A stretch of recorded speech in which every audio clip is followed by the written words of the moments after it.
Welcome my dear students. দেখো, সরকারি চাকরি পাওয়া আর না পাওয়ার মধ্যে ডিফারেন্স কিন্তু হাজারো কিলোমিটার। কেন বলছি? কারণ আজকের দিনে প্রত্যেকটা মানুষ, প্রত্যেকটা সমাজের প্রত্যেকটা ব্যক্তিবর্গ ভাবছে সরকারি চাকরি পাওয়া খুব কঠিন, নিশ্চয়ই কঠিন। তাই সেই যাত্রাপথে যাবার জন্য কিছু ট্রিক্স, কিছু গাইডলাইন অবশ্যই আমাদের দরকার। আর এই গাইডলাইনটা তোমার যাত্রাপথটাকে সহজ করে দিতে পারে। চাকরি নেই তার বাজারেও কিন্তু হাজারো হাজারো ছেলে মেয়ে অ্যাপয়েন্টমেন্ট লেটার নিয়ে চাকরি করতে তারা জয়েন করছে, সেগুলোর তো তোমরা জানো। তাহলে চাকরি পাওয়ার জন্য সেই সুদর্শন ট্রিক্স যেগুলো খুব দরকার। তো আমার এই ভিডিওতে আলটিমেটলি তোমাদের জানাবো আমার এই জীবনের অভিজ্ঞতা দিয়ে যে কীভাবে একটা ছেলে, একটা মেয়ে তার চাকরি পাওয়ার পথ সুগম করতে পারে। সেই যাত্রাপথের কাহিনী থাকবে এই ভিডিওতে। প্রত্যেকটা সিস্টেম, নিজেকে কিভাবে ডেভেলপ করবে, কত ঘন্টা পড়বে, কিভাবে ইউটিউব ফেসবুক ইউজ করবে, টোটালটা থাকছে এই ভিডিওতে। আর দেখো, হেডিংটা দেওয়া হয়েছে আলটিমেট রোড ম্যাপ 2026, আর শূন্য থেকে সরকারি চাকরি পাওয়ার যে প্রো টিপস সেটাই। চলো আমি চলে যাচ্ছি। নিজেকে চেনা এবং সেলফ ডিসকভারি, প্রথম পয়েন্ট এটা। আচ্ছা বলো তো, কেউ যদি প্রথমে মানে অতি কোয়ালিটির প্রশ্ন বলছি, যদি তার কোয়ালিটিকে সে নিজে জাজ না করে, তাহলে কিভাবে সে সরকারি চাকরির পরীক্ষা দিতে যাবে? তার কোয়ালিটি কেমন আছে সে যদি কিছুই না পারে, তাহলে সে যদি ইউপিএসসির পরীক্ষা দিতে যায়, তাহলে তার কি কোনো কম্প্রোমাইজ হবে কোনো ব্যাপারে? বা মনে করো বিরাট ভালো স্টুডেন্ট, সব ব্যাকগ্রাউন্ড ভালো, তাহলে সে যদি শুধু গ্রুপ ডির পরীক্ষায় দেয়, তাহলে কি তার কোয়ালিটি জাজ হবে? তাই প্রথমে জানতে হবে তুমি কী টাইপের প্রিপারেশান করতে চাও। সেই প্রিপারেশানের স্ট্র্যাটেজি অনুযায়ী তুমি কি করবে, সেই পরীক্ষার পিওয়াইকিউ প্রথমে খুঁজে নাও। তাহলে দেখো, আজকাল পিওয়াইকিউ খোঁজাটা কোনো ব্যাপার না। তুমি যে কোনো মাধ্যমে গেলে তুমি নেট থেকে তুমি নামাতে পারবে সেই পরীক্ষার পিওয়াইকিউ। নামালে দেখবে কোচিং ছাড়াই নিজে সলভ করার একটু চেষ্টা করো। সব পারতে হবে এমন কোনো কথা নেই, কিন্তু তুমি দেখো তোমার কোন দিকটা বেশি মোটিভেটেড লাগছে, কোন দিকটা ভালো লাগছে, নিজে চিনতে পারবে তোমার দুর্বল পয়েন্টগুলো কোথায়। তুমি কি জিকে ভালো পাচ্ছ, তুমি ইতিহাস ভালো পাচ্ছ, তুমি ভূগোল ভালো পাচ্ছ, তুমি কি আর্টস গ্রুপ ভালো পাচ্ছ, না তুমি সায়েন্স গ্রুপ ভালো পাচ্ছ, না ম্যাথস ক্যালকুলেশন তোমার পছন্দের, না সায়েন্স তোমার পছন্দের, সেগুলো তুমি জাজ করতে হবে। সেই পয়েন্টগুলো তোমাকে কিন্তু উপলব্ধি করতে হবে যে এই দিকটা আমাকে আরও মাজা ঘষা করতে হবে, এই দিকটা আরও উন্নত করতে হবে। সেই হিসেবে তুমি গাইডলাইন তোমাকে ফলো করতে হবে, সেই হিসেবে প্যাটার্ন তোমায় ফলো করতে হবে। তাই নিজেকে জাজ করতে হবে তুমি কোন টাইপের পরীক্ষা দেবে, সেটাও তোমায় কিন্তু বলতে হবে। তুমি যদি এনটিপিসি পরীক্ষা বা পিএসসি, এসএসসি, রেল এসব দাও, তাহলে একটা ধরনের প্রিপারেশান। তুমি যদি ব্যাংকের পরীক্ষা দাও, তার একটা ধরনের প্রিপারেশান। তুমি ইউপিএসসি পরীক্ষা দিতে যাচ্ছ, তার একটা ধরন আলাদা। আশা করি আমার এই পয়েন্ট আমি বোঝাতে পারলাম। তাহলে প্রথমে কাজ নিজেকে চেনা, নিজেকে না চিনে সরকারি চাকরির লাইনে আসা মূর্খের পরিচয়। জাস্ট এর থেকে বড় কথা আমি বলতে পারবো না। চলো, foundation first, syllabus, NCERT, consistency. একটা জিনিস খেয়াল করো, প্রথমে তুমি সব জাজ করলে যে কোন লাইন থেকে কোন লাইনে যাবে, তাহলে আমার প্রত্যেকটা প্রিয় স্টুডেন্ট আগের পয়েন্ট বুঝে নিই, আমি পরের পয়েন্টে যখন এলাম তখন সিলেবাসটাকে ভাবতে হবে। আসলে আমরা যা পড়াশুনো করি সেই টোটাল সিলেবাসটার একটা বড় অংশ মাধ্যমিক পরীক্ষা। মাধ্যমিকে যে সিলেবাস, সেই সিলেবাসটাই কিন্তু সরকারি চাকরির মেন সিলেবাস। কেন জানো? কারণ যে বিসিএস পরীক্ষা দিচ্ছে সেও তো মাধ্যমিক অবধি মানে একই জিনিস পড়েছে, যে ইউপিএসসি সেও একই অবধি পড়েছে, যে রেলের পরীক্ষা দেবে সেও একই অবধি, মাধ্যমিকটা সবাই একই পড়ে। তাই কমন সিলেবাস থেকেই কোয়েশ্চেন হয়, সেটা হচ্ছে আপ টু মাধ্যমিক অবধি এনসিইআরটি বুকস ফলো করাটা খুব দরকার। এটা যারা মানে সিস্টেমে আছে তারা প্রত্যেকেই জানে, তাই সেটা করে। এবার দেখো কনসিস্টেন্সি। একটা স্টুডেন্ট সে হট করে 12-14 ঘন্টা পড়তে শুরু করলে, মানে একদম বিরাট ভাবলো যে আমি বিরাট রাজাধিরাজ হয়ে গেছি, এমন পড়া দেবো দুনিয়া দেখবে, কিন্তু 2-3 দিন পরে সে ফিউজ হয়ে যাচ্ছে। এটা পড়ার কোনো টেকনিক হতে পারে না। তাই সেটা হচ্ছে 10-12 ঘন্টা নয়, সেটা হচ্ছে তুমি 4 ঘন্টা হোক, 5 ঘন্টা হোক, 6 ঘন্টা হোক, প্রথম দিনে একটা কনসিস্টেন্সি রাখো। রোজ ফর্মুলা ইউজ করো, তাহলে তোমার চাকরি পাওয়ার প্রবণতা 1000 গুণ বেড়ে যাবে। কারণ তোমাকে জানতে চাইবে তুমি চাকরি পাওয়ার সঙ্গে আর না পাওয়ার যে ডিফারেন্স, সেটা তোমাকে ধীরে ধীরে অর্জন করতে হবে। একটা ছেলে, একটা মেয়ে যখন চাকরি পায় তার অনেক টাকা ইনকাম হয়ে যায় সঙ্গে সঙ্গে, আর যে চাকরি পায় না সে তো জিরো ইনকামে থাকে। তাহলে তোমাকে কেন চাকরি দেবে? সেই জন্য তোমার এই কনসিস্টেন্সি মেথডটা তোমায় ফলো করতে হবে। তারপরে দেখো, কেউ যদি টেকনিক্যাল স্টুডেন্ট হয় আর নন টেকনিক্যাল স্টুডেন্ট হয়, দুজন মেন্টাল অ্যাবিলিটি একরকম করলে হবে না। কীরকম করতে হবে তাহলে? যে নন টেকনিক্যাল স্টুডেন্ট, তাদের নন টেকনিক্যাল সব পড়তেই হবে, সেখানে তার কোনো দ্বিমত নেই, সব পড়তে হবে। কিন্তু যে টেকনিক্যাল স্টুডেন্ট, সে শুধু যদি টেকনিক্যালের উপর জোর দেয়, তার চাকরি পাওয়ার প্রবণতা কিন্তু বর্তমানে কমে যাবে। কেন? কিছু পরীক্ষা এমন আছে শুধু নন টেকনিক্যালের উপরেই তার চর্চা কিন্তু বেশি হয়। যেমন অ্যাসিস্ট্যান্ট লোকো পাইলট পরীক্ষা, ওখানে কিন্তু তোমার শুধুমাত্র নন টেকনিক্যাল পোর্শন যারা ভালো মেরিট লিস্টে তারাই প্রথম দিকে নাম আসবে। অন্য অনেক পরীক্ষা আছে যার প্রিলিমস পার্টটা পুরোপুরি কিন্তু নন টেকনিক্যাল, তাই নন টেকনিক্যাল তার জোর দেওয়া উচিত। তাই টেকনিক্যাল হয়েও নন টেকনিক্যাল জোর দেওয়ার সাথে সাথে টেকনিক্যালটাকে কনসিস্টেন্সি লেভেল অনুযায়ী সামনের দিকে পড়ে এগোতে হবে। আশা করি আমার কথা বোঝাতে পারলাম। আর অবশ্যই আমি বলবো, এই যে বাংলার টেকনিক্যাল এডুকেশনের পক্ষে আমি এত দিন ধরে যে লড়াইটা করে যাচ্ছি, তোমরা নিশ্চয়ই বুঝতে পারছো যে টেকনিক্যাল লাইনে চাকরি পাওয়ার প্রবণতা অনেক বেশি এবং সংখ্যা বেশি। একটা ঘরে দুটো দরজা যেমন হয়, একটা ঘর আর একটা, তাই টেকনিক্যাল স্টুডেন্টরা দুটো দরজায় তার আছে, টেকনিক্যাল চাকরি আর নন টেকনিক্যাল চাকরি। নন টেকনিক্যালকে দরজার একটা, কিন্তু তার তো ওইটা পড়তে হচ্ছে না, সেই সময়টুকু সে কিন্তু নন টেকনিক্যাল স্টুডেন্টরা পারফর্ম আরও ভালো করে নিতে পারে। ওকে, আশা করি বুঝতে পারলে।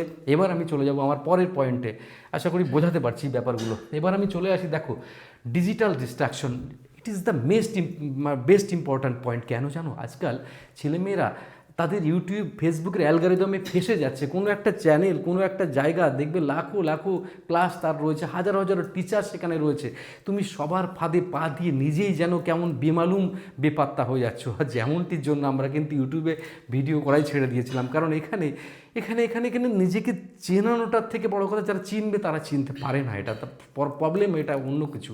কারণ তাই তুমি হাজারটা চ্যানেলের ফাঁদে তুমি নিজের জীবনটাকে নষ্ট করো না। তুমি তোমার তপোবন স্টাডি সেন্টার তো কোনো কথাই নেই, আরও কত রয়েছে, হাজারো হাজারো লাখো লাখো, তাদেরকে তুমি ফলো করো। যে কোনো একজনকে মেন্টার হিসেবে নাও, দেখো একজনকে মেন্টার হিসেবে নাও, মেন্টর হিসেবে একজন নিলে কিন্তু কাজ হবে। সচিন, সৌরভ, যে কোনো লাইনের যে কোনো ব্যক্তিত্ব, তারা কিন্তু মেন্টার হিসেবে একজন দুজনকেই বেছে নিত, তারা কিন্তু লাখকে মেন্টার বাঁচত না, তাই তারা কিন্তু আজকে ওই জায়গায়।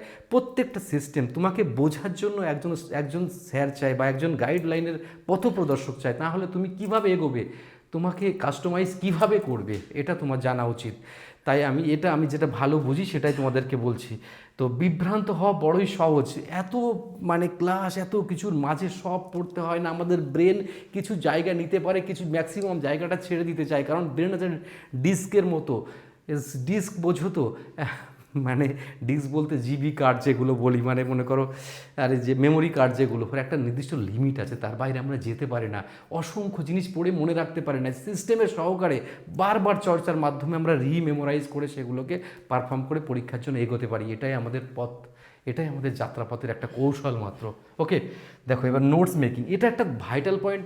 এটা আমি খুব ভালো করে বুঝি যে আমার প্রত্যেকটা প্রিয় স্টুডেন্টকে নোটস নিজের হাতে করতে বাধ্য করায়, কারণ এখন তো পিডিএফ দেখে পড়ানোর যুগ, আমরাও পিডিএফ দেখে পড়াই, নর্মালি হাতে লিখেও পড়াই।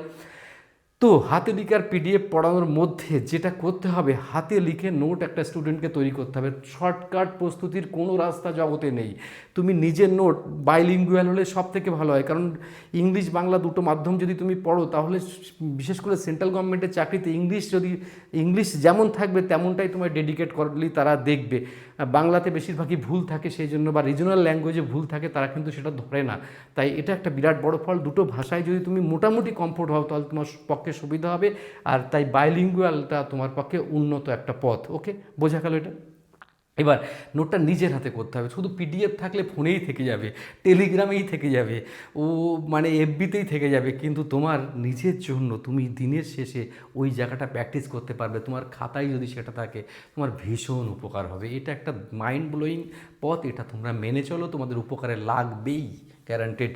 এবার আমরা চলে যাব খুব ভালো একটা জায়গায়, যেটা হচ্ছে দুর্বলতা কাটিয়ে ওঠার স্মার্ট টেকনিক। কি স্যার, যারা তোমরা নতুন প্রিপারেশান নিচ্ছো বা যারা অনেক দিন ধরে প্রিপারেশান নিচ্ছো, তারা জানছো কী করে যে তুমি কোথায় দাঁড়িয়ে আছো, তোমার পজিশনটা কোথায়। তোমার গায়ের টেম্পারেচার যখন গ্রো করে, তখন তুমি থার্মোমিটার বগলে দিলেই কিন্তু কত তাপমাত্রা বুঝতে পারো, কিন্তু তুমি কতটা পড়লে তুমি জানবে কী করে? জানার একটা মাত্র সব থেকে বড় পথ, তুমি মক টেস্ট দাও, অনেস্টলি মক টেস্ট দাও। এবং শুধু তাই নয়, হাজার হাজার স্টুডেন্টের সাথে তুমি ক্লাস টেস্ট দিতে পারো, বা নেগেটিভ মার্কিং কত হচ্ছে না হচ্ছে জাজ করতে শেখো।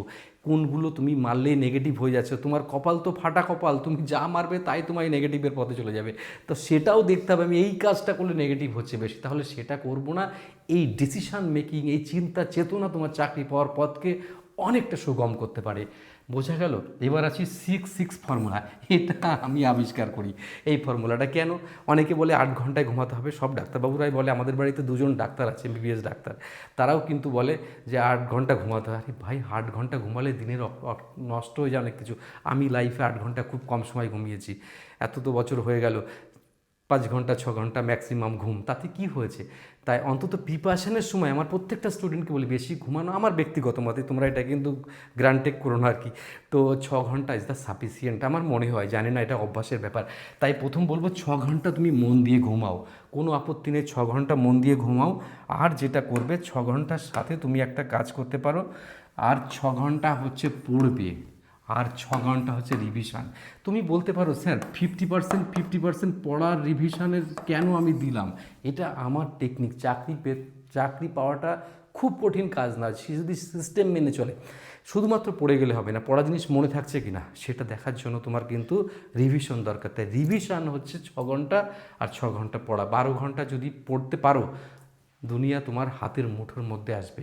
কেউ যদি 12 ঘন্টা না পড়তে পারে, এখানে 4-4 রুল করে নাও, 6-4-4, আর বাকি টাইমটা তুমি অন্য কাজে লাগাবে, কোনো অসুবিধা নেই। এটা আমার ম্যাক্সিমাম ফর্মুলাইজ করে দিলাম, তোমাদের কাজে নিশ্চয়ই লাগবে। আশা করি আমার প্রত্যেকটা কথা তোমরা বুঝতে পারছো, এবং নিজের মধ্যে দিয়ে এই কথাগুলো, এই সিস্টেমটা 28 দিন মাত্র তুমি প্র্যাকটিস করতে থাকো। 28 দিনে তোমার একটা অভ্যাস তৈরি হবে, একটা চিন্তা চেতনা মনন তোমার মধ্যে তৈরি হবে, যা তুমি আউটস্ট্যান্ডিং পারফর্ম করতে তুমি বাধ্য থাকবে।